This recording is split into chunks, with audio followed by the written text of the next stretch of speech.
Abi iyi.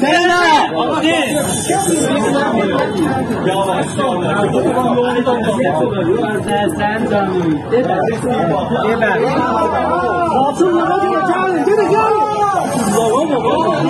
Eyvallah. Beni çok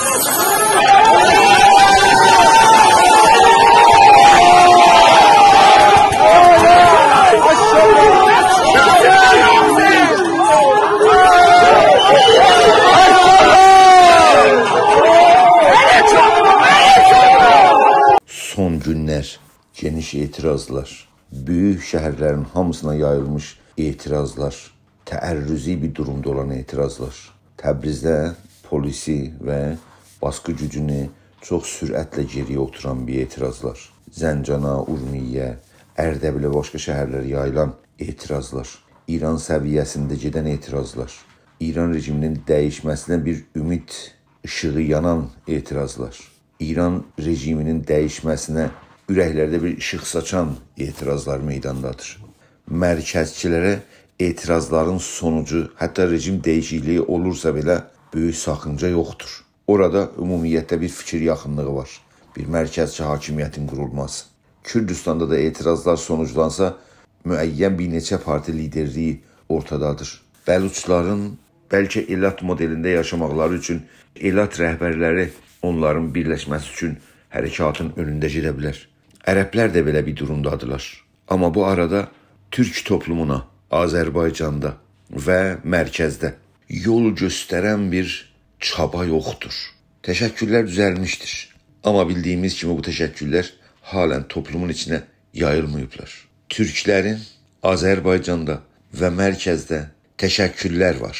Tanınmış şəxsiyyətləri var. Öncül insanları var. Məqbul insanları var. Türk toplumunda, Azərbaycanda və hətta Tehranda bu hərəkata yön vermək üçün bir araya gəlmək lazımdır. Türk toplumuna Azərbaycanda və mərkəzdə, Tehranda, Kərəcdə yön vermək üçün siyasi otoritə meydanda yoxdur. Bu çox ağır bir durumdur. Siyasi otoritənin olmaması, yəni bir neçə partiya və hətta bəzi şəxsiyyətlərin toplumda geniş vasitə tanınmış və məqbul olunmuş şəxslər və partiyalar yoxdular. Bu vasitə ilə Türk toplumuna Azərbaycanda və mərkəzdə yön vermə böyük bir soruna çevrilmişdir. İranda geniş etirazat İran rejiminin dəyişməsinə bir işıq saçmışdır. Sabahdan kimsənin xəbəri yoxdur. Bu hadisələr hara varacaqlar da xəbərimiz yoxdur. Amma bu geniş etirazda İran rejiminin dəyişməsi məqsəd və hədəf tutulur. Dünya tərəfindən də himayət olunur. Türk toplumunun gedişatına, siyasi yön verməsinə Azərbaycanda və Tehran və Kərəcdə ciddicə düşünmək lazımdır. Bir araya gəlmək lazımdır. Azərbaycanın tanınmış aktivistləri sağına soluna baxmayaraq, genel istəklər əsasında, təkrar edirəm, genel istəklər əsasında Türk toplumu hangi yolu seçsin deyə, mərkəzdə Türk hərəkatı canlansın deyə bir araya gəlmək lazımdır. Ən azı məşvərət üçün bir araya gəlmək lazımdır. Bir məşvərəti qrup əldə etmək lazımdır. Hər kəsi ora toplamaq lazımdır. Bir-birimizdən danışmağımız lazımdır.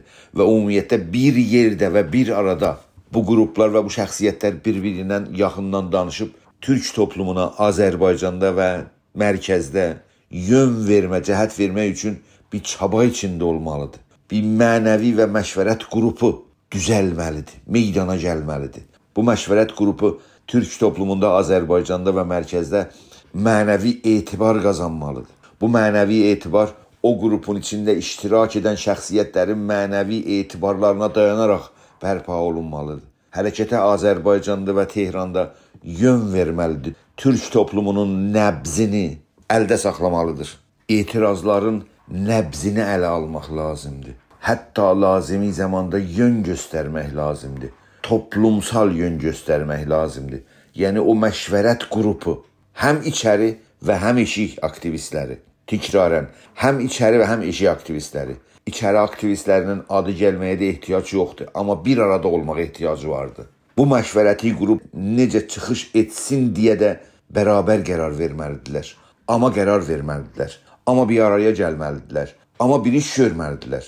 Türk toplumu başsız qalmışdır. Təşkilat rəqabətlərindən, bu şəxsiyyətlər və aktivistlərin rəqabətindən uzaqlaşmaq lazımdır. Birləşmə zamanıdır. Toplanmaq lazımdır. Bir araya gəlmək lazımdır. Bugünkü durumun nəbzini ələ alıb ona yön vermək lazımdır.